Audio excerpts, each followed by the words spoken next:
नमस्कार, बहुत स्वागत है आप सभी का 2024 के इस चुनावी दंगल में और मैं हूं आपके साथ ज्योति। सुबह से ही 10 राज्यों की 96 सीटों पर मतदान चल रहा है और आज इसी सभी चीजों पर करेंगे चर्चा। लेकिन उससे पहले शुरुआत करेंगे एक बड़ी ब्रेकिंग के साथ, जहां पर सुबह से ही 7 बजे से 10 राज्यों की 96 सीटों पर मतदान जारी है। मैदान में कई दिग्गजों के बीच कड़ा मुकाबला चल रहा है। उत्तर प्रदेश में 9 बजे तक 11.67% मतदान हो चुका है। वहीं बिहार की बात करें तो 9 बजे तक 10.18% मतदान हो चुका है। तो बड़ी और अहम जानकारी आपको लोकसभा चुनाव के मद्देनजर दे रहे हैं, जहां आज चौथे चरण में 10 राज्यों की 96 सीटों पर मतदान चल रहा है सुबह से ही। वहीं लगातार वोटिंग परसेंटेज 9 बजे तक का आपको बता रहे हैं, जहां पर आंध्र प्रदेश में 9 बजे तक 9.05% मतदान हो चुका है। बिहार में 9 बजे तक 10.18% मतदान हो चुका है। वहीं जम्मू कश्मीर की बात करें, जहां पर एक सीट पर मतदान चल रहा है, वहां पर सुबह 9 बजे तक 5.07% मतदान हो चुका है। झारखंड में 9 बजे तक मतदान प्रतिशत की अगर बात करें तो 11.78% यहां पर मत का प्रतिशत पहुंच चुका है। वहीं मध्य प्रदेश में 9 बजे तक 14.97% मतदान हो चुका है। महाराष्ट्र की बात कर लेते हैं, 6.45% यहां पर मतदान सुबह 9 बजे तक हो चुका है, यानी लोगों ने अपने मत का प्रयोग कर लिया है। वहीं ओडिशा की अगर बात करें तो सुबह 9 बजे तक 9.23% मतदान हो चुका है। तेलंगाना में भी आज वोटिंग है, सुबह से ही वोटिंग जारी है और 9 बजे तक 9.51% मतदान हो चुका है। तो लगातार जो है हर एक सीट की अपडेट आपको दे रहे हैं, लगातार जो है कवरेज आप तक बनी हुई है। 10 राज्यों की 96 सीटों पर मतदान चल रहा है। वहीं 2 राज्यों में विधानसभा के मतदान भी चल रहे हैं, यानी विधानसभा इलेक्शन भी 2 राज्यों में है और वहां पर भी सुबह से ही वोटिंग चल रही है। तो हर एक सीट की अपडेट, हर एक पल पल की अपडेट आप तक पहुंचा रहे हैं, जहां पर अभी कई दिग्गजों के बीच कड़ा मुकाबला आज रहने वाला है। कई सारे केंद्रीय मंत्री हैं, कई पूर्व मुख्यमंत्री हैं, कई क्रिकेटर दिग्गज हैं, जिनके बीच आज सीधे कड़ी टक्कर होने वाली है और इसी को लेकर के पल पल का अपडेट आप तक पहुंचा रहे हैं। वहीं AIMIM के अध्यक्ष असदुद्दीन ओवैसी ने भी वोट अपने डाल लिया है। झारखंड के मुख्यमंत्री चंपई सोरेन ने अपने मत का प्रयोग कर लिया है। वहीं बीजेपी उम्मीदवार अर्जुन मुंडा ने भी वोट डाल लिया है। जेडीयू नेता विजय चौधरी भी अपने मत का प्रयोग कर चुके हैं। तो दिग्गज भी लगातार अपने मत का प्रयोग करने के लिए पहुंच रहे हैं। वहीं लगातार जो है एक एक पल की अपडेट, एक एक सीट की अपडेट आप तक पहुंचा रहे हैं, जहां पर कई केंद्रीय मंत्रियों की शाख भी आज दांव पर लगी हुई है। बड़े बड़े दिग्गज नेता है। वहीं तस्वीरों के माध्यम से अब आपको बताते हैं चौथे चरण में कौन कौन बड़े दिग्गजों ने अभी तक मतदान कर लिया है। सबसे पहली तस्वीर आपको वेंकैया नायडू, पूर्व उपराष्ट्रपति की तस्वीर दिखा रहे हैं, जो अपने मत का प्रयोग करने पहुंचे और उसके बाद सेल्फी लेते भी नजर आए सेल्फी स्टैंड के पास, जो तस्वीरें आप लगातार देख रहे हैं। वहीं दूसरी तस्वीर जो है केंद्रीय मंत्री गिरिराज सिंह की है, ये भी अपने मत का प्रयोग करने के लिए पहुंचे आज चुनावी मैदान में भी और इस दौरान की तस्वीरें आपको दिखा रहे हैं, जहां पर लगातार जो है पल पल की अपडेट आप तक पहुंचा रहे हैं। तीसरी तस्वीर मोहन यादव, मुख्यमंत्री मध्य प्रदेश के हैं, ये भी आज अपने मत का प्रयोग करने पहुंचे और लगातार जो है अपडेट आप तक पहुंचा रहे हैं तस्वीरों के माध्यम से भी। चौथी तस्वीर जो है सतीश महाना की है, विधानसभा अध्यक्ष है उत्तर प्रदेश के, वो भी अपने मत का प्रयोग करने यहां पर पहुंचे। तो लगातार जो है बड़े बड़े दिग्गज अपने मत का प्रयोग कर रहे हैं। इसी बीच अखिलेश यादव ने भी अपने मत का प्रयोग किया और तमाम सारे लोग जो हैं पिछले चरणों में भी अपने मत का प्रयोग कर चुके हैं। आज चौथे चरण के क्योंकि मतदान होने हैं, तो ऐसे में 10 राज्यों की 96 सीटों पर सुबह से ही मतदान चल रहा है। पोलिंग बूथ पर लंबी लंबी कतारें यहां पर लगी हुई हैं।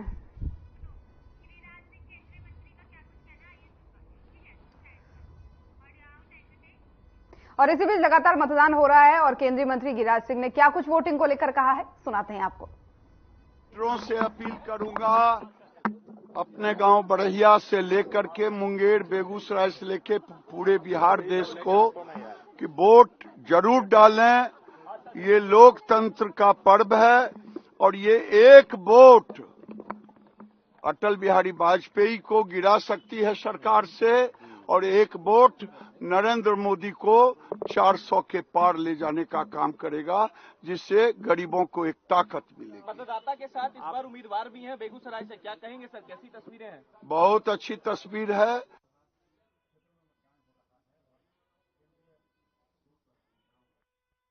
जो है पल पल का अपडेट आप तक पहुंचा रहे हैं। सुबह 7 बजे से वोटिंग जारी है। 10 राज्यों की 96 सीटों पर आज मतदान होना है और 1717 कैंडिडेट ऐसे हैं जिनकी शाख आज दांव पर लगी है, जिनकी किस्मत आज ईवीएम में कैद हो जाएगी। उसी में आपको बता दें 170 तकरीबन प्रत्याशी जो हैं वो महिला प्रत्याशी हैं और कुल 1717 प्रत्याशी ऐसे हैं जो अपने मत का प्रयोग आज कर रहे हैं। वहीं चौथे चरण में कहां कहां कितनी कितनी सीटों पर मतदान हो रहा है वो भी आपको बता रहे हैं। उत्तर प्रदेश की 13 सीटों पर सुबह से ही मतदान चल रहा है। लगातार पोलिंग बूथ पर लंबी लंबी लाइनें लगी हुई है और प्रत्येक मतदाता जो है अपने अपने मत का प्रयोग कर रहे हैं। वहीं महाराष्ट्र की 11 सीटों पर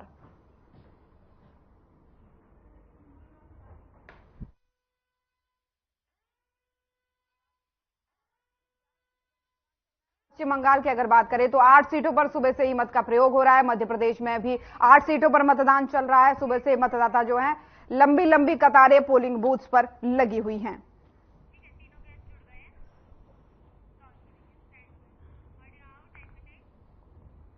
और इसी चुनावी दंगल पर आज दिन भर करेंगे चर्चा। चर्चा के लिए मेहमानों का पैनल भी हमारे साथ जुड़ चुका है। सबसे पहले परिचय उनका आपसे करवा देती हूं। नीरज गुप्ता जी, प्रवक्ता कांग्रेस, हमारे साथ जुड़ चुके हैं। रामराजी शर्मा जी, प्रवक्ता बीजेपी, हमारे साथ जुड़ चुके हैं। अभिता द्वाजी जी, माफ कीजिएगा, आम आदमी पार्टी के प्रवक्ता हमारे साथ जुड़ चुके हैं। आप सभी मेहमानों का बहुत बहुत स्वागत है। सबसे पहला सवाल रामराजी जी आप ही से कर लेते हैं। चौथे चरण का रण है आज। आधे से ज्यादा सीटों पर मतदान हो चुके हैं और आज तो 300 पार का आंकड़ा पहुंच जाएगा मतदान के लिए। तो ऐसे में पार्टी कितनी तैयार है, क्या लग रहा है, किस तरफ हवा चल रही है, कितने आश्वस्त आप लोग हैं? देखो ज्योति, ये चुनाव आप चुनाव आम चुनाव नहीं है। हमारी देश की जनता ने फैसला करना है कि उनको मजबूत नेतृत्व चाहिए या कमजोर नेतृत्व चाहिए। कमजोर नेतृत्व 60 साल ढो लिया है, क्योंकि विदेश में जैसी हमारा प्रधानमंत्री जाते थे हमारा आदर होता था, सबको पता है। आज हमारे प्रधानमंत्री जाते हैं, कितना बढ़िया वेलकम होता है, सबको पता है। और विदेश में इतनी भारी हमारी भाग जमगी है, हर क्षेत्र में हम आगे बढ़े हैं, चाहे रक्षा का क्षेत्र हो, चाहे आर्थिक क्षेत्र हो, चाहे चंद्रयान चांद पर भेजना हो, चाहे G20 का सफल आयोजन हो। मैं समझता हूं मोदी है तो मुमकिन है। और सबसे बड़ा उदाहरण ये है, अभी कतर में हमारे 9 भारतीयों को फांसी की सजा होगी थी। हमारा मजबूर नेतृत्व, हमारा शेर प्रधानमंत्री फांसी की सजा से उनको सकुशल हमारे देश लिया। ये मोदी है तो मुमकिन है। उधर से रसिया, उसमें यूक्रेन में हमारे छात्र फंस गए थे। ऐसा पहली बार हुआ है जब 2 महाशक्तियों के बीच में युद्ध बीच में रुकवा के हमारे छात्रों को सकुशल वापस लिया है। ये मोदी है तो मुमकिन है। बल्कि पाकिस्तानी छात्रों ने भी तिरंगा झंडा लगा के और तब वो वहां से निकले थे, उन्होंने भारत माता की जय बोली थी। ये मोदी है तो मुमकिन है। और ऐसे ही हर क्षेत्र में हम आगे बढ़े हैं। हमने सपने में भी नहीं सोचा था कि भव्य ऐतिहासिक राम मंदिर का निर्माण होगा। जम्मू कश्मीर से धारा वेलकम विदेश में हमारे प्रधानमंत्री जी का होगा। कहीं रशिया का राष्ट्रपति है, कहीं चाइना का, उसका क्या नाम है, अमेरिका का राष्ट्रपति है, कहीं वहां का क्या नाम है, क्या ब्रिटेन का प्रधानमंत्री है, चाहे फ्रांस का चांसलर है। हर जगह हमारे प्रधानमंत्री की जय जयकार हो रही है, क्योंकि उन्होंने सिद्ध किया है विश्व के सबसे लोकप्रिय प्रधानमंत्रियों और सबसे ताकतवर प्रधानमंत्री है। अभी हाल ही में जिन राज्यों में चुनाव हुए थे, उन राज्यों ने देवतुल्य जनता जनार्दन ने मोदी जी की गारंटी के ऊपर मोहर लगाई थी, उनकी नीतियों के ऊपर मोहर लगाई थी। वो अब सुनामी का रूप ले चुकी हैं। अब की बार 400 पार, एक बार फिर मोदी सरकार। हरियाणा में भी हमारी डबल की इंजन की सरकार ने बहुत बढ़िया काम किया है। अब पहले क्या होता था, हमारा कोई बुजुर्ग, हमारा कोई बच्चा, हमारे फैमिली मेंबर कोई बीमार हो जाता था, उसके इलाज के लिए वहां पे हम कर्जा लेके और ब्याज पर रुपए लेके इलाज कराने के लिए जाते थे, और उसमें वो हमारा ब्याज का रुपया नहीं उतरता, हमारी कमर टूट जाती थी। अब क्या है, 5 लाख तक का इलाज माननीय मोदी जी ने फ्री कर दिया है। ये अपना आप में एक उदाहरण है। ठीक है, एक महत्वपूर्ण सवाल यहाँ पर सुनिए शर्मा जी, ठीक है, आगे आप बोलिए। एक महत्वपूर्ण सवाल यहाँ पर, पिछली बार 300 पार आप पहुंचे थे, इस बार 400 पार का नारा लेकर के चले हैं। आज शाम तक 350 से ज्यादा सीटें ऐसी है जिन पर मतदान हो जाएगा, तो इनका क्या आंकड़ा लगा रहे हैं, कितने ला सकते हैं आप? इनमें हम ज्यादा से ज्यादा सीटें जीतेंगे, क्योंकि रुझान तो आगे हैं, आपके सामने जनता में बहुत भारी जोश है, जनता में उमंग है, जोश है, और मोदी जी की जय जयकार करने लग रहे कर दिए हैं। विपक्ष का कहना है कि आप तो आपके शीर्ष नेतृत्व तो 400 पार कहना बंद कर दिए हैं। ना जी ना, हर जगह 400 पार कहते हैं। विपक्ष तो कुछ भी कहे, विपक्ष का काम है कहना। विपक्ष तो अभी केजरीवाल जी आए थे, वो राम मंदिर में दर्शन करने गए थे। अरे भैया, उस पर हनुमान जी का आशीर्वाद लेने। अरे हनुमान जी क्यों आशीर्वाद देगा आपको? आपने वहां पे मौलवियों की तनख्वाह बांध दी है वहां पे दिल्ली में, और पुजारियों ने और इन्होंने ग्रंथियों ने क्या कसूर कर रखा है? ऐसा दोहरा मानदंड चलने वाला नहीं है। कोई भाई हमारा वो दलित की बेटी का मर्डर हो गया था, वहाँ आंसू पहुंचने भी नहीं गए। अच्छा होता उसको 1 करोड़ रुपए देते, उसकी परिवार के आंसू पहुंचते। अगर कोई विशेष समुदाय का आदमी मर जाता था, उसको 1 करोड़ रुपए उसके घर में जाके दे के आते हैं। अरे केजरीवाल जी ऐसा दोहरा मापदंड क्यों अपना रहे हो मेरे भाई? और हरियाणा में ये प्रचार कर रहे थे हरियाणा का लाल, हरियाणा का लाल। अरे हरियाणा के लाल, पंजाब में आपकी सरकार है, आप आम आदमी पार्टी के मुखिया हैं। पंजाब में आप जाके कहते हैं एक बूंद भी पानी हरियाणा को नहीं मिलेगा। दिल्ली में जाके कहते हैं हरियाणा हमारे को पानी नहीं देगा। अरे भाई SYL का पानी दिलवाइए हरियाणा के लाल, चंडीगढ़ से हमारा ऐसा दिलवाइए, पंजाब यूनिवर्सिटी से हमारा ऐसा दिलवाइए। हमारा इतना बढ़िया सरकार चल रही है, हर तरफ जय जयकार हो रही है। हमारे मुख्यमंत्री जी जहां जाते हैं युवा शक्ति एक विशाल जनसभा के रूप में उनका वेलकम करती है, उनका स्वागत करती है। लगभग 56 साल के बाद में OBC समाज से मुख्यमंत्री जी आए हैं, 36 बरादरी उनका स्वागत कर रही है। और हमने हरियाणा का भी इतिहास बदला है। मैं आपको बता दूं, पहले भर्तियां किस आधार पर होती थी ज्योति जी, मैं बताऊं। पहले मुख्यमंत्री जी चर्चा में लौटेंगे, लंबी चर्चा होने वाली है, लंबी चर्चा शर्मा जी आगे सुनेंगे चर्चा में, क्योंकि लंबी चर्चा होने वाली है और प्रवक्ता भी हमारे साथ बने हुए हैं, तो सभी को लगभग बराबर टाइम देना बनता है। नीरज जी, चौथे चरण का मतदान एक तरीके से कहें ये निर्णायक हो जाएगा आज किसके पक्ष में क्या हुआ है। हालांकि 4 जून का इंतजार करना होगा, लेकिन एक तरीके से आंतरिक तौर पर कहा जाए तो निर्णायक होगा, क्योंकि 350 पार सीटें आज मतदान उन पर शाम तक हो जाएगा। तो क्या लगता है कांग्रेस कितनी तैयार है, विपक्षी गठबंधन कितना तैयार है? देखिए ज्योति जी, पहले तो पूरी डिबेट में मैंने बीजेपी प्रवक्ता की डिबेट सुनी, अपनी प्रशंसा खुद ही कर रहे हैं। और साथ साथ इन्होंने ये भी बोल दी कि पहले के प्राइम मिनिस्टर जाते तो उनका स्वागत भी होता था। इंदिरा गांधी को भूल गए क्या? इंदिरा गांधी को ये बीच में बोलना शुरू करते हैं, बीच में बोलना शुरू करते हैं। ये अपनी पुरानी आदतों से बात नहीं आते, असल में इनकी पुरानी आदतें को बोलना नहीं शुरू करते। ज्योति जी को चुप कराइए, इनकी पुरानी आदत है। आप इनको डिबेट में बुलाइए मत करो, ये तो ऐसे ही बोलते हैं। बहुत समय हमारे पास है, दिन भर ये ऐसे ही बोलते हैं, इनको पिछली बार समझा था मैंने, दूसरे की भी टांग अड़ाते हैं। मैं आपके बारे में बोला क्या? मैं आपके बारे में बोला क्या? मैं आपके बारे में बोला क्या? तो मैं आपके बारे में बोला क्या? ठीक है शर्मा जी, मेरी आवाज आप तक पहुंच पा रही है, मेरी आवाज आप तक पहुंच पा रही है। लंबी चर्चा करनी है, ऐसे नहीं चल पाएगा, ऐसे नहीं चल पाएगा, सुनना पड़ेगा। शर्मा जी ये देखो जी, अब ये देखो, आपके अटल बिहारी वाजपेयी ने इंदिरा गांधी को दुर्गा का रूप बोला था, भूल गए क्या पार्लियामेंट में? जब तो आपकी पार्टी कुछ भी नहीं थी। क्या वो झूठी तारीफ थी? आपके नेता जो प्राइम मिनिस्टर उन्होंने तारीफ की थी, वो छह नेता थे। कैसी कैसी बातें करते हो? इनकी पूरी डिबेट में 370 और राम मंदिर, 370 और राम मंदिर, इसके अलावा कोई बात ही नहीं। अरे भैया बेरोजगारी बात कीजिए, महंगाई में बात कीजिए, मुद्दों बात कीजिए। ज्योति जी ने चुप कराइए, ये हमेशा ऐसे करते हैं। देखो ज्योति जी फिर शुरू हो गई है। आप ज्योति जी और शर्मा जी बंद कर दो, आप ये तो बोलते रहेंगे ऐसे। चौथे चरण का मतदान चल रहा है, लोग अपने मत का प्रयोग कर रहे हैं। यहाँ पर अपने अपने मुद्दे रखे जाएं, वो बातें रखे जाएं जो जनता सुने, क्योंकि ये एक माध्यम है आप लोगों की बात जो है लोगों तक पहुँचाने का। अगर आप लोग इस तरीके से लड़ते झगड़ते रहेंगे तो मुझे नहीं लगता कोई सुनेगा भी कि आपके मुद्दे क्या है। मुझे मजबूरन दोनों का ऑडियो डाउन करवाना पड़ेगा, मुझे मजबूरन दोनों का ऑडियो डाउन करवाना पड़ेगा। एक एक करके बात रखेंगे तो मैं भी सुनूंगी, लोग भी सुनेंगे। ठीक है, रोकूंगी दोनों को, यहाँ पर दोनों को रोकना पड़ेगा, क्योंकि आप लोग एक दूसरे को सुनने को तैयार नहीं है। अभिता जी हमारे साथ बनी हुई। ठीक है नीरज जी, लौटूंगे आपके पास, वो बोलने नहीं देंगे और ना ही तो बात सुनेंगे आप लोग। ठीक है, दोनों को रोकूंगे यहाँ पर। अभिता जी, चौथे चरण का रण है, थोड़ा सा मजबूती आपको, क्योंकि केजरीवाल जी बाहर आ गए हैं, प्रचार में लगातार लगे हुए। क्या लग रहा है, बीते 3 चरणों के मुकाबले ज्यादा मजबूती महसूस कर रही हैं? कितने आश्वस्त हैं?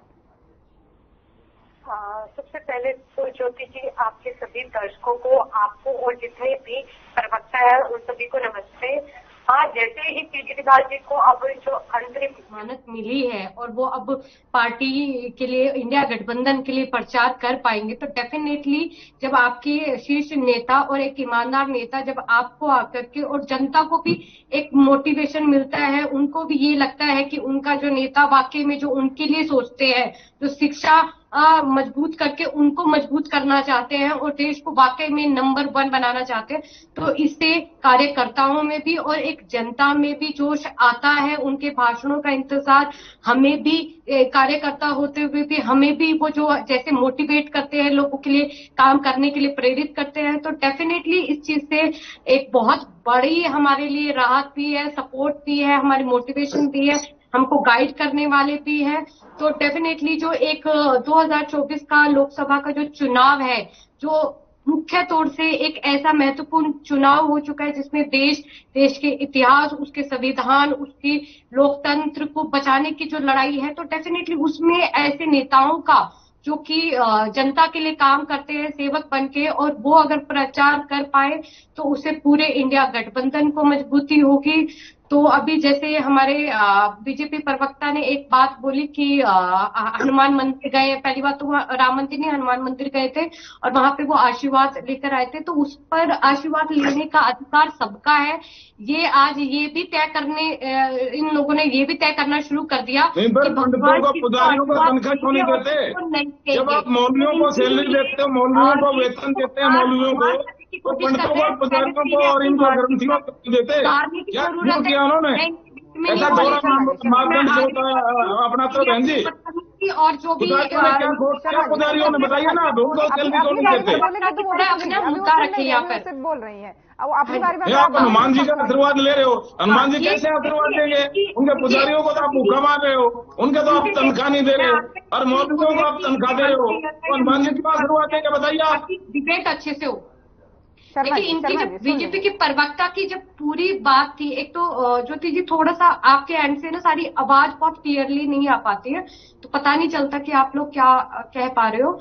तो जो सर है उन्होंने, प्रवक्ता जी ने जो भी जितनी पूरी डिबेट जो भी उन्होंने बोला, उसमें कहीं ना तो रोजगार की बात थी, ना अग्निवीर के बारे में बात की, ना ही उन्होंने किसानों के मुद्दे उठाए, ना महिलाओं की सुरक्षा के बारे में। शर्मा जी बात टोकना अच्छा नहीं लगता, आप काफी समझदार हैं, बार बार टोकना अच्छा नहीं लगता। एक बार बात पूरी हो जाए, मैं आप ही के पास आ रही हूँ, फिर आप ही के पास आ रही हूँ। हाँ, तो ना ये मुझे, और आज मेरा आग्रह है कि मुझे ये बीजेपी का मैनिफेस्टो भी बताए, प्रॉपर हमें अच्छे से बताए, क्योंकि हमने पढ़ा, हमें उसमें कुछ नहीं मिला।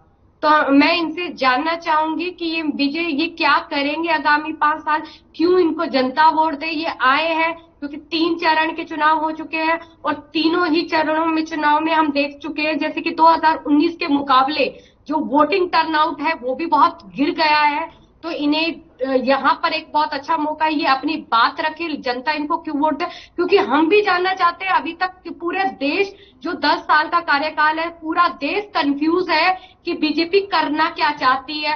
15 लाख नहीं आए, 2 करोड़ रोजगार नहीं मिले, किसानों की आय दुगनी, 15 लाख से ज्यादा आगे राम मंदिर बन गया, राम मंदिर 15 लाख से भी ज्यादा आगे, पर बात करें, और 15 लाख से भी ज्यादा भाई पर बात करें, ये 80 करोड़ का जो लोग हैं उनको आज जो राशन पहुंचा रहे हैं उनको हमेशा ये बोलना, इसके अलावा उनको कुछ नहीं आता। तो मेरा आज इनसे ये मुख्य रूप से, और कौन सा डंका बज रहा है, जहां पर भी हम देख रहे थे एक प्रदर्शन निकाला था जिसमें मोदी जी को जेल में डाल करके ये बोला जा रहा था चंदा चोर, चंदा चोर, और जैसे बिल गेट्स जी को वो मतलब बड़ा हास्य संपत्ति है, हमारे प्रधानमंत्री है, थोड़ी ये भी फील होता है कि थोड़ा आप सोच समझकर तो बोलिए, कैसे कहाँ क्या बोल रहे हैं। तो वहां पे उनको सेल्फी लेना सिखा रहे हैं आप बिल गेट्स को, तो जो कि सॉफ्टवेयर बनाते हैं पूरी दुनिया में। तो ये मतलब इस तरीके की अंधभक्ति, तो भगवान को, और ये कहेंगे कि भगवान कब आशीर्वाद है और किसको नहीं। तो ये प्लीज इनसे मैं आग्रह करूंगी ऐसी चीजें ना करें। दोहरा मापदंड इसलिए कह रहे हैं हमें, पुजारियों ने क्या कसूर किया है? पुजारियों को तो वेतन नहीं देते, उसको तनख्वाह नहीं देते, पुजारियों को भूखा मार रहे हो, और मौलवियों को आप तनख्वाह देते हो, ग्रंथियों को आप तनख्वाह नहीं देते।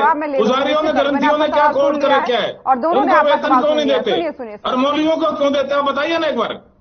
वो बताएंगे, मैं उनसे जवाब लूंगी। शर्मा जी आप मेरा सवाल सुनिए पहले, उसके बाद नीरज जी आपके पास आऊंगी। शर्मा जी आपको जो भी कहना है आप अपनी बारी में बोल लीजिए, उसके बाद नीरज जी के पास में जाऊंगी, कृपया बीच में मत बोलिएगा।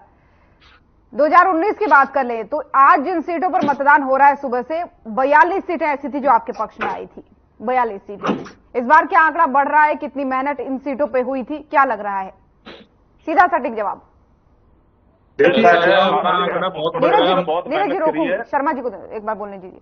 ठीक, ऐसा ज्योति जी, हमारा आंकड़ा बहुत मेहनत करी है, और माननीय प्रधानमंत्री जी की नीतियों को, क्योंकि आंध्र प्रदेश और तेलंगाना बहुत महत्वपूर्ण हो जाता है इस आंकड़े को बढ़ाने के लिए। नहीं, बहुत आंकड़ा बढ़ेगा, आप देख लेना, आपके सामने है, क्योंकि प्रधानमंत्री जी ने नीतियां ऐसी बनाई हैं, वो सारी जनहितैषी नीतियां हैं। कांग्रेस ने तो क्या किया, 60 साल तक देश को बकाया है, देश को पीछे धकेल दिया था। वो मेहनत आर्थिक दृष्टि से हम कितने मजबूत हो गए हैं, हम रक्षा के क्षेत्र में आत्मनिर्भर हो गए हैं, हर क्षेत्र में हम आगे बढ़ रहे हैं। विश्व गुरु बनने जा रहे हैं भारत एक बार फिर। मैं समझता हूँ इससे बढ़िया और काम क्या होगा। हम बहुत मजबूत हुए हैं, चाहे किसी भी क्षेत्र में ले लो। पूरे दिन एक एकदम टीवी डिबेट पर रखिए आप, पूरा दिन ये भी बैठ जाएंगे। हम भी देश की जनता मान भी चुकी है। अच्छा, उन्होंने ये भी देखना है भाई कमजोर नेतृत्व तो चाहिए या मजबूत नेतृत्व तो चाहिए। अब उत्तरकाशी को देखिए आप, वो पहाड़ के नीचे अपने 40 मजदूर दबके थे, उन्होंने विदेशी टेक्नीशियन बुलाए, हमारे टेक्नीशियन बुलाए, वहां पर मुख्यमंत्री जी की ड्यूटी लगाई, 40 के 40 को से कुशल वापस ले आए। ये है मोदी जी, ये है मोदी जी की मोदी नीतियां। कितने बढ़िया काम करे उन्होंने। और कांग्रेस होती तो हाथ हाथ रख के बैठ जाते। तो कांग्रेस का तो कमजोर नेतृत्व हो रहा है हमेशा। अब देश की अच्छा ठीक है, कन्नौज का बताइए, कन्नौज का बताइए। ठीक है, कन्नौज का बता दीजिए, कन्नौज का। सुब्रत पाठक, कन्नौज में सुब्रत पाठक आपके मौजूदा सांसद हैं, तो क्या लग रहा है इस बार अखिलेश यादव खुद उतरे हैं? सवाल सुन लीजिए एक बार, सवाल सुन लीजिए शर्मा जी, थोड़ा सा सब्र रखें। सुनते नहीं, इनकी आदत बुरी है। अखिलेश यादव इस बार खुद उतरे हैं। एक तरीके से गढ़ वो कह रहे हैं कि इस बार तो बीजेपी के हाथ में बिल्कुल नहीं जाने देंगे। पिछली बार डिंपल यादव 12,000 के आसपास कुछ वोटों से हार चुकी थी, लेकिन इस बार वो कह रहे हैं कि बीजेपी के हाथ में तो कतई इस सीट को हम नहीं जाने देंगे। पूरे जोर शोर से, पूरे दमखम से लगे हुए हैं। ऐसा है, डिंपल यादव से 4 गुना ज्यादा से अखिलेश यादव जी हारेंगे। सुब्रत पाठक जी वहां के जन जन के हितैषी हैं, युवाओं के हृदय सम्राट हैं, युवा शक्ति उनके साथ है, बुजुर्गों का आशीर्वाद उनके साथ है। उन्होंने काम किया है और इन्होंने कुछ भी काम नहीं किया। लॉ एंड ऑर्डर देखियो, वहां पे शाम होते ही जब इनका राज था, कोई बहन बेटी वहां सुरक्षित नहीं थी, वहां कोई जाता भी नहीं था, बाहर का आदमी नहीं जाता था, कोई मेहमान गांव में जाने से 10 बार डरता था। अब वहां बुलडोजर बाबा आ गए हैं, बुलडोजर बाबा ने बहुत अच्छा काम किया है, लॉ एंड ऑर्डर बहुत बढ़िया मेंटेन किया है और जन हितैषी सरकार है। मैं समझता हूँ इससे बढ़िया। लेकिन 3 बार अखिलेश यादव भी तो वहां से सांसद रह चुके हैं ना, लोग अच्छे से पहचानते हैं उनका चेहरा। ना अब मैं टीवी पे सुन रहा था, वहां पे वो पता नहीं कौन से टीवी वाले दिखा रहे थे, किसको वोट देंगे। अगर हमारा तो भाई एक ही है, सुब्रत पाठक जी। अगर अखिलेश जी नहीं है, बोला नहीं अखिलेश जी नहीं है, भाभी से ज्यादा 4 गुना वोटों से हराएंगे अखिलेश को। तो जनता का मन है ना जो वो मोदी में हो गया है, पूरी जनता मोदी में हो गई है। ठीक, इसके लिए क्योंकि उन्होंने काम किया है। ठीक है शर्मा जी, लौटूंगी आपके पास से। नीरज जी शर्मा जी अब बीच में मत बोलिएगा। नीरज जी 2019 में इन सीटों पर सुनिए बात सुनिए, सवाल तो सुन लीजिए नीरज जी एक बार। हाँ जी, 2019 में जितनी सीटों पर आज चुनाव हो रहा है, मतदान हो रहा है, मात्र 6 सीटें आपके खाते में आई थी। तो कितनी मेहनत आपने इस बार की है इस आंकड़े को बढ़ाने के लिए? क्या दहाई तक पहुंच पाएगा ये आंकड़ा? 6 सीटें मात्र थी। विजय गठबंधन पूरी मजबूती से चुनाव लड़ रहा है। ये चुनाव आपकी बात देश के लोकतंत्र को बचाने के लिए लड़ा जा रहा है। सभी पार्टियां मिलकर चुनाव कर रही हैं, क्योंकि जो इनका मसूदा है ना, एक राष्ट्र एक नेता एक लोकतंत्र के, तो खतरे में डाल रहे हैं। इनके मुसीदे जनता को नजर आ रहे हैं। आप देखो, मेरे भाई प्रवक्ता बोल रहे हैं, एक भी मुद्दे पे नहीं बोले, न महंगाई पे, बेरोजगारी पे, 370 राम मंदिर। अरे भाई, राम मंदिर ये मैं इनके पीछे बोला कि आप इनको चुप कराइए। इनकी गंदी आदत है ना, इनको तो सिखा के भेजा जाता है कि दूसरे प्रवक्ता बोले, पीछे बोलते रहे। इनको मैं बोलता हूँ, आपको तकलीफ होती है। आपके पीछे बोला क्या? अब मैं आपके पीछे बोला क्या? अगर आपको मेरे से डिबेट करनी ना पर्सनल, तो दूसरे चैनल पे आज मैं सभी चैनल पे जाता हूँ। तो आप मुद्दों की बात कीजिए ना। तो ये बोले 100 स्मार्ट सिटी बनने थे, एक स्मार्ट सिटी दिखा दिए पूरे हिंदुस्तान के नक्शे पे, एक भी स्मार्ट सिटी बनाओ। 2 करोड़ रोजगार आज के हिसाब से 20 करोड़ रोजगार चाहिए, मुझे दिखा दिए, ऑन रिकॉर्ड दिखा दिए कहां। ये मुद्दों की तो बात नहीं करते। 370 राम मंदिर बना दिया, ये अपनी तारीफ खुद कर रहे हैं, कह रहे कांग्रेस 60 साल में क्या किया। अरे भाई, 60 साल में जनता ने हमें चुना, आपने नहीं चुना। अगर हम काम ना करते, जनता बार बार चुनते क्या? आप भूल गए इस बात को? जनता ही लोकतंत्र में सबसे बड़ी होती है। अपनी बारी तो आप कह रहे हो जनता चुनेगी, हमें 60 साल चुना तो आपको चुभन हो गई। अरे जनता ने हमें मौका दिया बार बार कि हम अच्छा काम कर रहे हैं, तभी तो उन्होंने 55 साल चुना। आपको क्यों नहीं चुना? आपकी तो 2 सीटों की पार्टी जनता जाग चुकी है। 2 सीटें भी लोकसभा राजीव गांधी ने खाली कराई थी, अटल बिहारी वाजपेयी, लाल कृष्ण आडवाणी के लिए। नहीं तो आपका जीरो था कि उनकी मान मर्यादा के लिए खाली कराई। और आप जिस आज फोन पे डिबेट कर रहे हैं ना, ये भी कांग्रेस की देन है।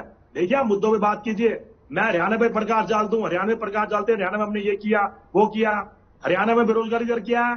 जब हमारी कांग्रेस सरकार हुई थी, गई थी, तो हरियाणा में 60,000 करोड़ का कर्जा था। आज 4.5 लाख करोड़ कर्जा है। इस बात का जवाब है कोई? आप पे भी, और आपकी प्रवक्ता मेरी बहन साथी बैठी हैं, ज्योति जी आप भी बैठी है, मैं भी रहना चाहता हूँ। हर एक व्यक्ति पे 1,23,608 रुपए 7 पैसे कर्जा है। इस बात पे जो जवाब देना चाहेंगे? सिर्फ कर्जे लेके निपटा रहे हैं जी, हमने ये कर दिया वो कर दिया। अरे कर्जा कौन भरेगा? तुम्हारे घर का पैसा है क्या? तुम भरोगे क्या? कर्जा जनता को भरना पड़ेगा बाद में। 750 किसान के हत्यारे आज टीवी पे कह रही है हमने ये कर दिया। अरे 750 किसान की जो आत्मा है ना वो आप लोगों को ढूंढ रही है। आप किसान के बारे में बोलोगे क्या? किसान की जमीन हड़प लेते थे, सेक्शन 4 का नोटिस आ गए, उसको फिर महंगे भाव में बिल्डर को बेच देते थे। आपको शर्म आनी चाहिए किसान के बारे में बोलते हुए। अभी आप किसान जैसे होने का नौटंकी कर रहे हो। 96 में सीटें आएंगी, जवाब नहीं दे पाए। क्या 1-2 रुपए के चेक आते थे आपके टाइम में, प्रकृति का आपदा में? किसान भूल गए आपको? गारंटी का नाम है मोदी, झूठ की गारंटी का नाम है। मोदी को लाना है तो बेरोजगारी आएगी, मोदी को लाना है तो महंगाई आएगी। मोदी कह रहे थे काला धन लाऊंगा, आज तक काला धन नहीं आया। पेट्रोल 50 रुपए बेचूंगा। हमारी बारी में जो कांग्रेस सरकार थी 130 रुपए प्रति डॉलर आ गया सरकार। लेकिन नीरज जी, एक आपके रामदेव प्रधानमंत्री नरेंद्र मोदी से ये सवाल पूछा जाता तो वो कहते कि सबसे ज्यादा महंगाई तो उस समय में थी जिस समय में इंदिरा जी की सरकार थी, जिस समय में राजीव गांधी की सरकार थी, उस समय थी सबसे बड़ी महंगाई। मैं आपको बताता हूँ जी, जब हमारी सरकार थी 130 रुपए प्रति डॉलर रेट था, इतना महंगा कच्चा ऑयल था, तब भी हम 55-50 रुपए तेल बेचते थे। आज प्रति डॉलर क्या रेट है? तब भी फसलों का भाव आपके टाइम में क्या था? फसलों का भाव आज क्या है? जमीन का भाव आपके टाइम में क्या था? आज क्या? आप एक बात का तुलना करिए ना, एक पॉइंट पाइए ना, मैं आपकी हर बात का जवाब दूंगा। ठीक है, फिर वही मुझे दोनों को रोकना पड़ेगा। जनता के सामने झूठ बोल रहे हो, गुमराह कर रहे हो। रोकूंगी दोनों को यहाँ पर रोकूंगी, नीरज जी और शर्मा जी। अभिता जी, जैसा कि नीरज जी कह रहे हैं कि बहुत मजबूती से लड़ रहे हैं, ये जो 6 का आंकड़ा था जो 2019 में, ये निश्चित तौर पर बढ़ेगा, दाही पर जरूर आएगा।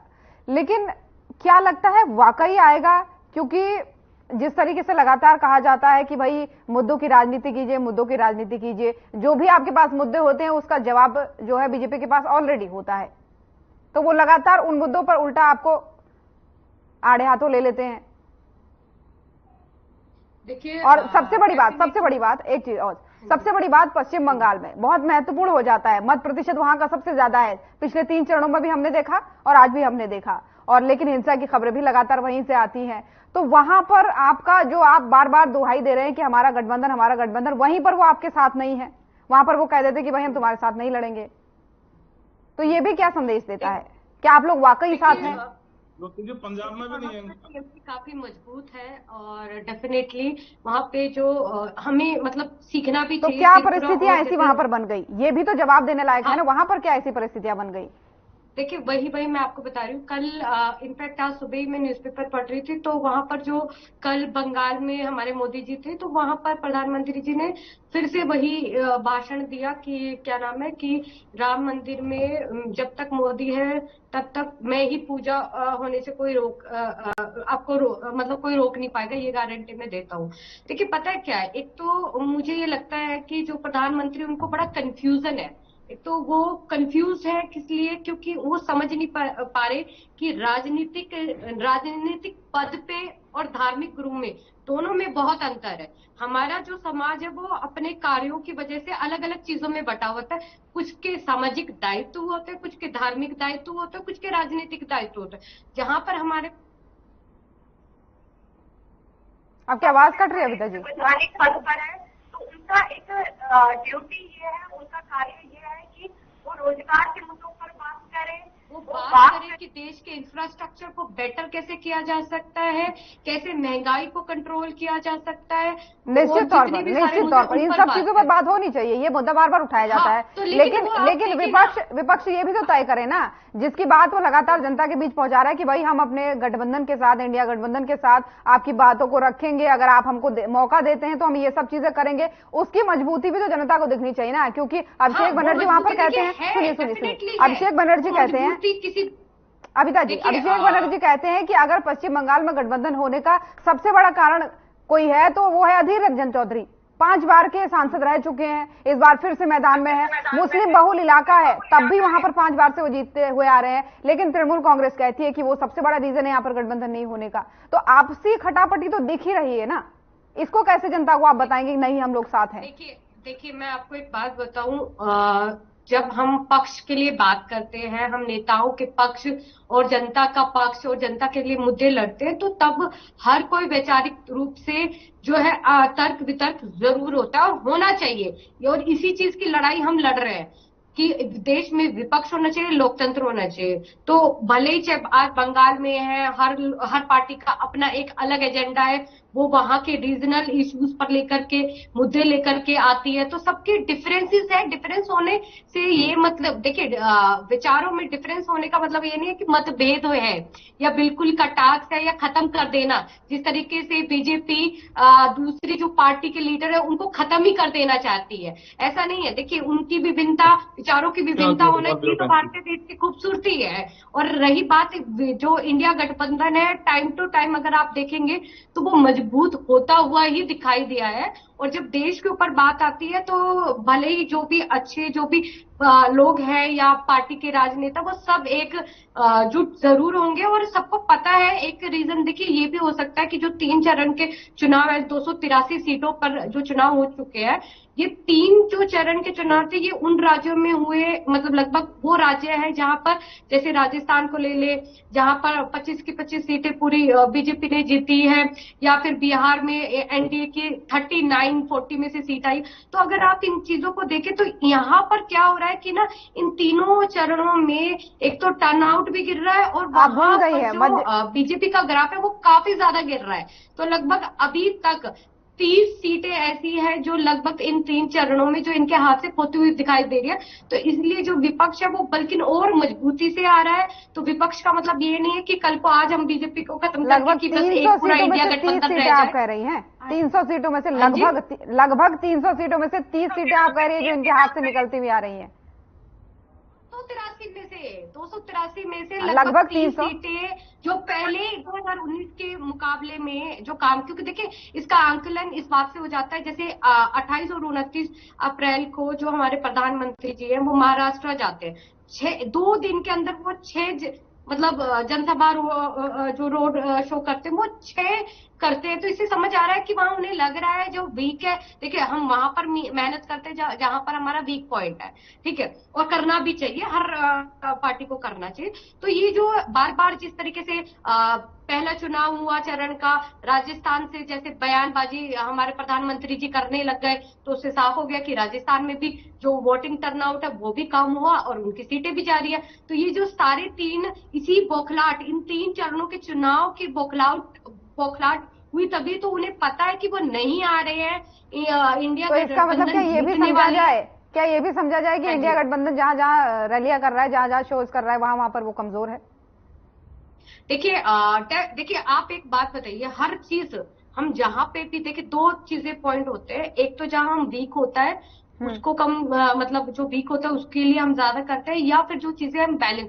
डेफिनेटली देखिए इस बात से नकारा नहीं जा सकता कि जो बीजेपी है उसने इलेक्टोरल बॉन्ड के थ्रू विपक्ष के पैसे को सीज करके पूरे इंडिया में वहां जो कमजोर करने की कोशिश की, तो वहां विपक्ष की ड्यूटी तो ज्यादा बनती है, तो इसलिए ज्यादा रैलियां करनी ही है और करीबी है। और यही कारण है कि आज देखिए जो हमारे चुनाव है उसको निष्पक्ष रखने के लिए, फेयर एंड फ्री रखने के लिए सुप्रीम कोर्ट ने एक जो बेसिक कॉन्स्टिट्यूशन का स्ट्रक्चर है उसके तहत अरविंद केजरीवाल जी को जो अंतरिम जमानत दी है। तो वो सारी ये समझ, देखिए ये चुनाव को देखिए, चुनाव क्या है, चुनाव में लोग अपने वोटों के जरिए लोगों को चुनते, अपने नेताओं को चुनते। तो ये लोकतंत्र सबसे मजबूत चीज है संविधान का। तो उसी की कड़ी में अगर देखा जाए तो सुप्रीम कोर्ट ने भी वो फैसला दिया ना कि अंतरिम बेल, जो कि आज तक पीएमएलए में कभी नहीं मिला है। तो ये एक बहुत बड़ी चीज है। और एक ठीक है, आगे चर्चा करेंगे अभिता जी, क्योंकि समय की भी थोड़ा सा पाबंदी होती है। नीरज जी आपके पास आऊंगी। हाँ जी, नीरज जी सुन रहे हैं आप मुझे? सवाल वही कि जिस इंडिया गठबंधन के एक साथ होने की आप बात कर रहे हैं, वहीं बहरामपुर में अधीर रंजन चौधरी के खिलाफ यूसुफ पठान को उतारा जाता है। 52% मुस्लिम वोट बैंक है, लेकिन बावजूद उसके 5 बार से जो है अधीर रंजन तिवारी वहां पर जीतते आ रहे हैं। तो यहां पर अपने गठबंधन की क्या मिसाल देंगे आप? देखिए, जहां जरूरत पड़ी है क्या गठबंधन हुआ है, ये तो आपकी प्रवक्ता बहन ने बोला है, बिल्कुल सही बोला है। ये वैचारिक मतभेद हो सकते हैं, लेकिन ये नहीं कि ये लोकतंत्र की लड़ाई है लड़ने के लिए। जहां में लगता है मजबूत कैंडिडेट है वहां गठबंधन ने कोई पैचअप नहीं किया उनसे, लेकिन हम इंटरनल सब एक हैं। हमारा सबका मकसद देश में लोकतंत्र को बचाना। हम सिर्फ मोदी के खिलाफ नहीं है, हम सिर्फ देश को लोकतंत्र से बचाना चाहते हैं। शायद मोदी की जगह कोई और प्राइम मिनिस्टर होते तब भी हम यही करते। ये जनता कहती है, हम मोदी जी कहते हैं जी मेरे खिलाफ हम तो बहरामपुर सीट से कोई भी जीते कोई फर्क नहीं पड़ता, ये आप कह रहे हैं? देखिए, इससे कोई जीते कोई फर्क नहीं पड़ता इससे। अब मेरा कहना आपको यह है कि मोदी जी के खिलाफ नहीं, जो मोदी जी बार बार रैली में कह रहे हैं मुझे गाली दे दी, मेरे खिलाफ है, एक चाय वाले का बेटा, ऐसी लोगों को भावनाओं से भड़का वो अपने कमजोर करते हैं। ऐसा कुछ नहीं है। इस समय देश का प्राइम मिनिस्टर कोई भी होता, अगर वो ऐसे कार्य करता, हम उसके भी खिलाफ होते, क्योंकि ये चुनाव लोकतंत्र को बचाने का है। मोदी जी अपने आप को इतना बड़ा नेता मानते हैं कि हम उनके खिलाफ लड़ रहे हैं। अब भाई, हम तो देश को लोकतंत्र से बचाने के लिए लड़ रहे हैं।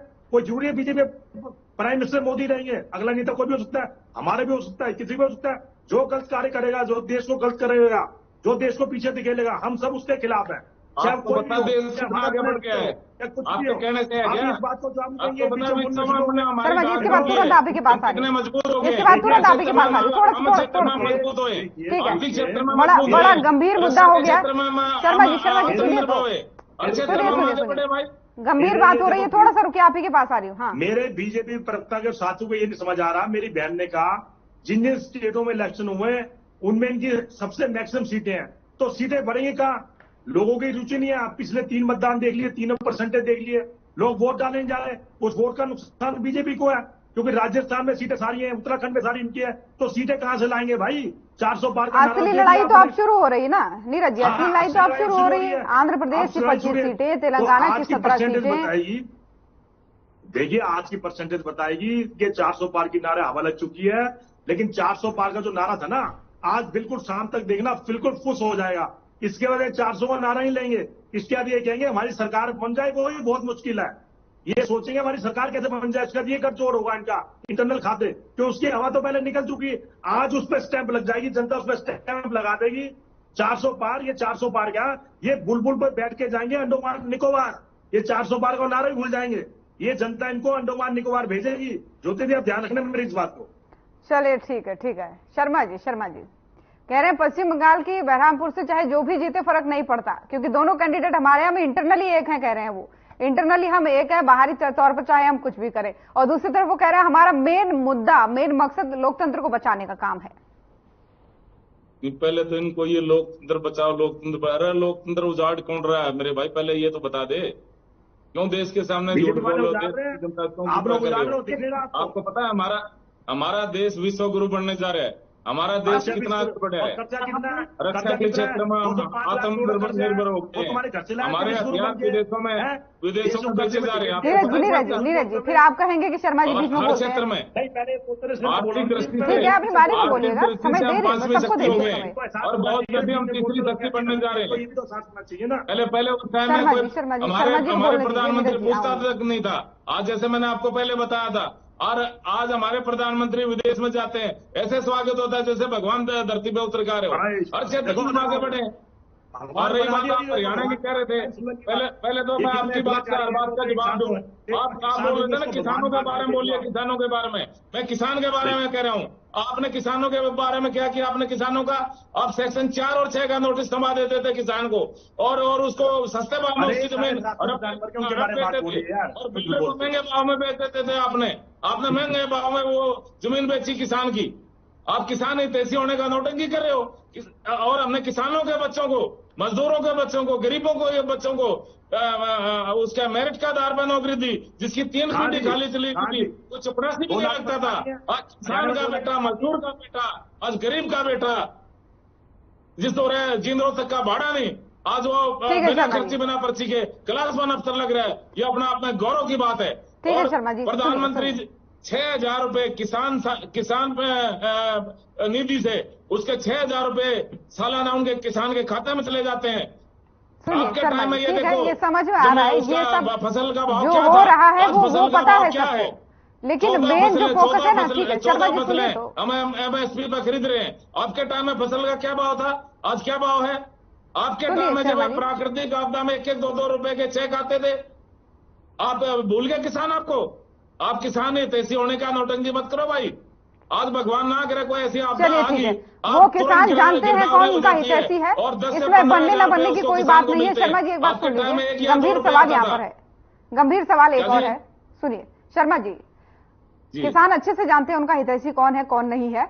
खैर सवाल यहां पर यह बनता है कि आरोप प्रत्यारोप की जगह पे अगर इस चीज पर फोकस किया जाए कि भाई मत का प्रतिशत कैसे बढ़ेगा, क्योंकि पिछले 3 चरणों में हम ये देखते हुए आ रहे हैं, अगर आकलन करें 2019 का तो कहीं ना कहीं प्रतिशत कम है, तो इस पर ज्यादा फोकस करें सभी पार्टियां। तो ऐसा ज्योति जी जागृति लाने की जरूरत है। माननीय प्रधानमंत्री जी ने भी जनता से अपील की थी कि लोकतंत्र का महापर्व है। आप सबसे बड़ा कारण क्या मानते हैं? बीजेपी क्या कारण मानती है इस चीज का कि मत का प्रतिशत कम हो रहा है? हम भी सभी यही कह रहे हैं, वह लोकतंत्र का महापर्व है और ज्यादा से ज्यादा वोटिंग कीजिए। आपका एक वोट निर्णायक है और राष्ट्रीय हित में आपका वोट पड़ना चाहिए, क्योंकि राष्ट्रीय हित सर्वोपरि होता है, राष्ट्रीय हित सर्वोपरि है। तो इसका तो जो बात आप कह रहे हो ना, उसमें जनता में जागृति की जरूरत है और सबने रिक्वेस्ट किया है। आपने भी रिक्वेस्ट किया, हमने भी रिक्वेस्ट किया, सबने रिक्वेस्ट किया भाई जनता जनार्दन से कि भाई ज्यादा से ज्यादा अपना मत का प्रयोग करिए, ज्यादा से ज्यादा वोट डालिए और लोकतंत्र महापर्व में आप भागीदार होइए, लोकतंत्र का महापर्व मनाइए। तो सिर्फ जागरूकता कारण है या और कुछ भी कारण हो सकता है शर्मा जी? सिर्फ जागरूकता की कमी है? देखो इसमें कई कारण है। जैसे हमारा वोटर तो वोट डाल जाता है, इनका वोटर ये सोच लेता है भाई जितना तो मोदी ने है अपना ठीक से, भाई जीत तो मोदी रहा है, तो ये भी है। अच्छा दूसरा आपका वोटर है, अब अरे हमारा वोटर तो भाई ऐसा है, हमारा वोटर तो पहले डाल दिया है, उन्हें मेरा है, मेरा कांग्रेस जनता जागरूक है, जनता आपके में काम आने वाले नहीं है। नीरज जी इस पर टिप्पणी दूंगी मैं, बड़ी बात उन्होंने कही, लूंगी टिप्पणी। कई जगह ऐसे होता है भाई गर्मी का मौसम है, फसलों की कटाई चल रही थी पीछे, तो कई कारण होते हैं उसमें, और मैं समझता हूँ जागृति की भी जरूरत है।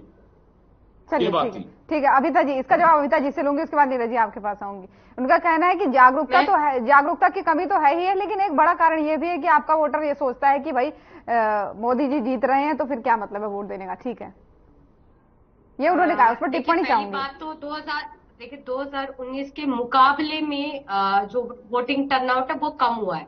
जनरली इसको 75% और 100% तक बढ़ाने की बात की थी प्रधानमंत्री जी ने।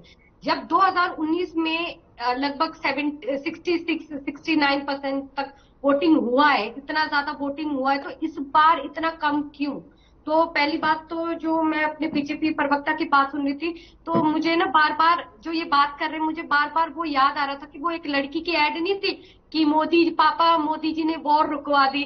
तो इनका जो ब्रेन वॉश हो रखा है, मैं क्योंकि देखिए मैंने इन्हें पहले भी जब हमारी डिबेट हुई तब भी आई और अभी भी मैं इनकी बात सुन रही हूँ, तो एक तो बड़ा दुख भी हुआ कि एक पार्टी में प्रवक्ता है और इनका इतना बुरी तरह से ब्रेन वॉश है, मुद्दे पे ना लड़के। इन्हें मैं एक वल्लभ भाई पटेल जी की एक बात याद आई मुझे कि जब सरकार कोई काम करती है और उस कमी निकालना वही देशभक्ति है। अगर आप कमियां ना निकाल, लेकिन अभिता जी ठीक है, आप अपनी जगह सही है, आप अपनी जगह सही है, लेकिन यहाँ पर एक बड़ी बात ये होती है ना, मौलवियों की तनख्वाह बांध दी। ठीक है शर्मा जी, रोकूंगी, बड़ी बात मैं कहने जा रही हूँ, रोकूंगी शर्मा जी। ठीक है आपको मौका दिया जाएगा, आप बात तो सुन लीजिए पहले। पुजारियों ने और ग्रंथियों ने क्या कसूर किया था? ठीक है ना, ठीक है शर्मा जी, उन्होंने एक बड़ी बात कही थी। सुनिए शर्मा जी, अभिता जी, शर्मा जी आप सुनने को तैयार नहीं होते, सुन लीजिए एक बार। उन्होंने कहा कि आप पक्ष रख रहे हैं, लेकिन मेरा कहना यह है कि देखिए ब्रेन वॉश वाली जो चीजें हैं वो अलग हैं, लेकिन यहां पर आप एक आम आदमी पार्टी के प्रवक्ता के तौर पर है, नीरज जी कांग्रेस पार्टी के प्रवक्ता के तौर पर है, शर्मा जी बीजेपी की पार्टी के प्रवक्ता के तौर पर है, तो अपनी पार्टी का पक्ष रखेंगे, तो इसमें ब्रेन वॉश वाली चीज कहां से आ गई? ब्रेन वॉश वाली चीज कहां से आ गई? ब्रेन वॉश वाली इसलिए आई, देखिए मैं क्यों कह रही हूँ, क्योंकि ना देखिए जैसे प्रवक्ता है तो उनका एक काम था कि वो चीजें बताए, जैसे उन्हें भगवान की तरह देश मतलब बाहर विदेशों में भगवान की तरह उनका स्वागत किया जाता। ये कैसी बातें हैं, मतलब बड़ी अनागरल सी, बड़ी बेतुक सी बातें हैं जहाँ अरे बहन जी इतिहास गवाह जब इस धरती पर अनर्थ हुआ ना, शर्मा जी उसको ठीक करने बार टोकना अच्छा नहीं लगता, आप काफी समझदार है, बार टोकना अच्छा नहीं लगता। एक बार मैं आपके पास आऊंगी ना लौट के, समय दे रही हूँ मैं, किसी को अगर कम समय दिया जा रहा हो तो वो बताए, लौट रही हूँ आपके पास। ये कोई मामूली आदमी नहीं है, ये जो काम कर रहे हैं काम नहीं है जो मोदी जी कर रहा है। ठीक है ना शर्मा जी, पर भगवान नहीं, तो ये जो चीजें कर रहे हैं वो बिल्कुल ही देखिए बिल्कुल इस चीज को, और यही कारण है कि 2024 में सारा विपक्ष जो इकट्ठा हुआ है वो अपने जितने भी उनके विचार कितने भी अभी अलग सपने में सोचा था क्या धारा 370 और 35 हटाएगी जम्मू कश्मीर से? कभी सोचा था सपने में भव्य राम मंदिर का निर्माण होगा? आपने सोचा शर्मा था जी कभी? मेरी आवाज आप तक नहीं पहुंच पा रही है क्या? में इतनी दाग जमा की शर्मा कभी जी, सोचा था? शर्मा जी, शर्मा जी, आत्मनिर्भर होंगे कभी सोचा शर्मा था? जी, शर्मा आर्थिक जी, मेरी शक्ति से आवाज इतने आप तक नहीं मजबूत पहुंच होंगे, पा रही कभी है, मुझे सोचा लग था रहा है। आपने? 5 लाख तक का शर्मा जी मेरी आवाज आप तक पहुंच पा रही है? मेरी आवाज पहुंच पा रही है शर्मा जी आप तक? सुन नहीं रहे। जी जी जी ज्योति जी, जी ज्योति जी, शर्मा जी थोड़ा सा इंतजार कीजिए, आपके पास लौटूंगी लिखा मैं। होना लौटूंगी आपके पास। बहुत जरूरी है। आप पढ़े लिखे समझे, आप अगर कोई अच्छा काम वो करेंगे तो हमें कोई परहेज नहीं है। हमारे नेता भी कहते हैं कि अगर प्रधानमंत्री जी कुछ अच्छा काम करेंगे तो उसमें साथ दिया जाएगा, उसमें कोई मतलब ऐसे परहेज नहीं है कि तारीफ नहीं होगी भाई। आप कोई भी अगर अच्छा काम करता है, भले अरविंद केजरीवाल जी ने शिक्षा के लिए इतना अच्छा काम किया, बाहर विदेशों में हुई, विपक्ष भी इस बात को मतलब मानने को तैयार है कि हाँ अच्छा काम किया। जो काम अच्छा होता है उसको अच्छा ही कहा जाएगा। और रचनात्मक जो तो क्या आपको मतलब ये कोई भी आपको हम क्या लगता है कि criticism है। बीजेपी के राज में कोई भी अच्छा काम नहीं हुआ है? कोई एक अच्छा काम बता दीजिए जो आपको लगता हो कि अच्छा काम आप हुआ है। बता दीजिए मुझे मुझे बता दीजिए 15 लाख कहाँ मिले हैं? 370 जिसको हटा करके ये इतने क्रेडिट ले रहे हैं, वहां कश्मीर में ही ये मतलब तीनों सीट पे नहीं लड़ रहे। लद्दाख में इतना बड़ा प्रोटेस्ट हुआ। आप ये बताओ 370 और 35 के हटने का आप पक्ष में विपक्ष में ये बताइए, राम मंदिर बनने का आप पक्ष में विपक्ष में बताइए ना। प्रज्वल शर्मा रवेन्ना जी, की शर्मा जी मैं इतना पूछ रही हूँ शोषण सवाल, आप थोड़ा किया, धीरे चलिए। ठीक है। उसकी बात सेकंड चरण का चुनाव आया तब जाकर के वो खुली, इस बारे में बात नहीं की गई। मणिपुर का बाहर का युद्ध रुकवा देते पर मणिपुर का युद्ध नहीं रुकवा पाते। यहाँ अपनी बहन और बेटियों को सुरक्षित नहीं कर पाते, पर उन्हीं बहन बेटियों के ऊपर कि बेटियां पढ़ाओ, बेटियां बचाओ, बेटियां पढ़ाओ, उन पर वोट मांग ली जाती है। तो ये तो बेवकूफ पंथी है ना। ये तो हमें इनको पता है क्या, सीधी सी बात। अरे दिल्ली में वो दलित बेटी मारी गई थी, दिल्ली में दलित बेटी मारी गई थी, उसके घर तक नहीं गया ये। अच्छा होता उस परिवार के आंसू पूछता, 1 करोड़ रुपए आर्थिक मदद देता। पूरा अगर वही मुसलमान की बेटी होती ना तो 10-12 से घर जाता। अब सब 1 बीच करोड़ में ही रुपया बोल दे जाएंगे तो जाता। अकेले में क्या ऐसा बोल तुम्हारा रहे हैं? रुक मापदंड जाइए, अपना आ जा रहा है दिल्ली में। बार बार मुझे टोकना अच्छा नहीं लगता। आप ही के पास आ रही हूँ, बस 10 सेकंड अभी तक 10 सेकंड बात अपनी तो बात याद आई ज्योति जी, इन्होंने कहा कि बुलडोजर बाबा जी ने बहुत अच्छा काम किया, योगी जी ने अच्छा काम किया यूपी में। तो मेरा प्रश्न इनसे ये है कि जब उन्होंने इतना अच्छा काम किया तो यूपी में जितने भी होर्डिंग है वहां पर ये अपने आप को हर जगह डबल इंजन सरकार कहते हैं। तो वहां डबल इंजन तो से एक सुनिए। इंजन कैसे गायब कर दिया गया होर्डिंग पर, जब इन्हें अपने ही नेता बीजेपी के नेता। हाँ, ये बड़ा सवाल, बड़ी अच्छा बात उठाई आपने अभिता जी। इसी को लेकर के मेरा सवाल है। केजरीवाल जी प्रचार करने पहुंचते हैं, वो कहते हैं कि अगर अब की बार मोदी सरकार आ गई तो सबसे पहले यूपी से योगी जी को हटाएंगे। कैसे लगता है आपको? देखिए ये बात देखिए, क्योंकि ये जितने भी अगर आप राजनीति देखेंगे, जैसे इन्होंने आडवाणी जी की राजनीति को खत्म कर दिया, 75 हाँ जी 75 साल का आयु लिमिट कर दी, तो अगले साल प्रधानमंत्री भी 75 साल के हो रहे हैं। तो इसका मतलब वो अपने लिए तो वोट मांग ही नहीं रहे, वो मांग रहे तो अमित शाह जी के लिए वोट मांग रहे।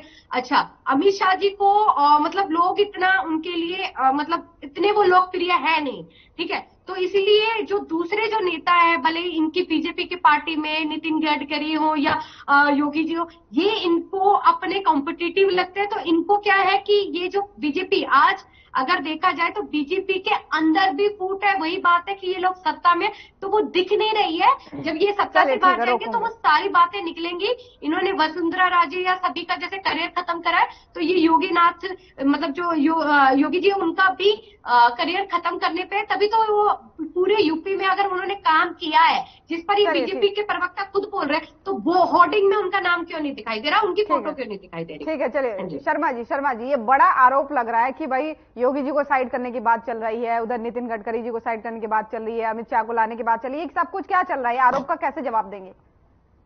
देखो, विपक्ष का काम है ज्योति जी आरोप लगाना, ये आरोप लगाते रहते हैं। अब ये अपने गृहमान में तो झांकते नहीं। अब ये बार बार उसको केजरीवाल जी को कह रहे थे ईमानदार। अरे ईमानदार होता आप जेल में क्यों जाते? आपका पूरा मंत्रिमंडल जेल में है, इतना बड़ा घोटाला आपने कर रखा है। अन्ना हजारे जी की आड़ लेके आप राजनीति में आ गए, क्योंकि अन्ना हजारे ने तपस्या करी, उन्होंने बहुत मेहनत की, उनका नाम बुना के आप राजनीति में आ गए। फिर आपने कहा मैं शीला दीक्षित ने ये कर दिया, उनके घोटालों की जांच कराऊंगा, ये कराऊंगा। सबसे बड़े घोटालेबाज आप पाए, पूरा मंत्रिमंडल आपका जेल में है। और फिर हरियाणा में इन्होंने प्रचार करा, हरियाणा का लाल, हरियाणा का लाल, हरियाणा का लाल। अरे हरियाणा के लाल SYL पाला दे रहे हैं, जीवन रेखा है। चंडीगढ़ से हमारा हिस्सा दिलवा दे भाई, पंजाब यूनिवर्सिटी से हमारा हिस्सा दिलवा दे। किसने रोके आपको? पंजाब में तो आपकी सरकार है। और ये कांग्रेस वाले भाई भी इससे बच नहीं सकते, क्योंकि ये तो इनके भागीदार हैं। ये तो पार्टनरशिप में चुनाव लड़ रहे हैं, और पार्टनरशिप में चुनाव लड़ रहे हैं, तो इनको भी जवाब देना पड़ेगा। तो ये जो कह रहे हैं और उधर से कि ये इनका जो कला है, प्रदेश अध्यक्ष जो चुनाव लड़ रहा है, बीजेपी में भी वो चल पहले रही है, हरियाणा का ऐसा कहना प्रभारी है था। इनका। ऐसा पहला हिंदुस्तान में पहली बार हुआ है शर्मा जो जी, किसी शर्मा जी। प्रदेश का प्रभारी हो शर्मा और जी उसी ये कह प्रदेश रहे का हैं- प्रदेश अध्यक्ष बना दिया गया हो और उसी को कैंडिडेट बना दिया गया हो, तो सुनिए तो इनका शर्मा जी। जनता जाग चुकी है। इनका जहाज डूब रहा है, कांग्रेस का भी डूब रहा है और इनका भी डूब रहा है। जनता ने मन बना लिया है, मोदी जी की नीतियां जनता को भा रही हैं, और अब की बार 400 पार, एक बार फिर मोदी सरकार। और हरियाणा में भी हम 10 की 10 सीटें जीतेंगे और इतिहास दोहराएंगे, क्योंकि हमारी सरकार बहुत ही अच्छा काम कर रही है। सुनिए तो अंतरकला की बात कर रहे हैं, वो कह रहे हैं कि बार बार अंतरकला की जो बात आती है सबसे ज्यादा तो बीजेपी में ही है, अबिता जी कह रही हैं। ऐसा हमारी पार्टी विश्व की सबसे बड़ी पार्टी और सबसे अनुशासित पार्टी है। बूथ लेवल तक हमारी कमेटियां गठित हो गई हैं, पन्ना प्रमुख सम्मेलन हमारे हो गए हैं, हमारा संगठन बन गया। कांग्रेस का तो संगठन भी नहीं बना है। अभी इनके ऑब्जर्वर आए थे, observer go back, observer go back. जैसे साइमन कमीशन गो बैक के नारे लग रहे थे, ऐसे ऑब्जर्वर गो बैक के नारे लग रहे हैं। और इनका गठबंधन नहीं, इनका लठबंधन है, इनका आपस में लठबज रहा है। पंजाब में इनका देख लो लठबज रहा है, पंजाब में इनका कोई गठबंधन नहीं है। तो इस तरह से आपस में इनका लठबंधन है, गठबंधन नहीं है। कहीं बिहार में इनका लठबज रहा है, तो हर जगह इनका लठबज रहा है। ये गठबंधन नहीं, लठबंधन है, लठबंधन। और हमारी तो बहुत ही अनुशासित पार्टी है, और परिवर्तन एक प्रकृति का नियम है। कांग्रेस में तो राजा का लड़का राजा बनेगा, और हमारे यहाँ एक आदिवासी महिला हमारे देश की राष्ट्रपति बन सकती है। एक चाय वाला, एक गरीब का बेटा, एक किसान का बेटा, वो हमारे देश का प्रधानमंत्री बन सकता है। ये सिर्फ भाजपा में संभव है और कहीं संभव नहीं है। अब केजरीवाल जी को देखिए ना, केजरीवाल जी जेल में थे, वैसे तो कह रहे थे हमारे परिवार का कोई नेता नहीं आएगा, तो मिसेस केजरीवाल सुनीता जी ने उनको उनकी जगह ले गए, उनका प्रचार किया। तो ये तो वैसे कोई नहीं है, इसका मतलब और किसी पे एतबार नहीं है। तो सुनीता जी को ये आगे ले रहे अपना उत्तराधिकारी के रूप में। आप देखिए ना, ये तो आप अभी ताजा उदाहरण है। तो ये तो बीजेपी में संभव है। एक गरीब का बेटा, किसान का बेटा, एक मजदूर का बेटा हमारा मुख्यमंत्री बन सकता है, हमारा प्रधानमंत्री बन सकता है। एक आदिवासी महिला हमारे देश की राष्ट्रपति बन सकती है। ये बीजेपी में संभव है। और इनमें तो कांग्रेस का तो जैसे मैंने अब आपको बताया, MP का बेटा MP बनेगा, CM का बेटा CM बनेगा, MLA का बेटा MLA बनेगा। ठीक है, ये इसका जवाब मैं लूंगी। खैर, निर्णायक तो जनता ही होती है। यहाँ पर रोकूंगी आप सभी को, ब्रेक के लिए रुकूंगी। तो यहाँ पर रुकेंगे एक छोटे से ब्रेक के लिए, जल्द हाजिर होंगे। दिन भर लगातार कवरेज जारी है।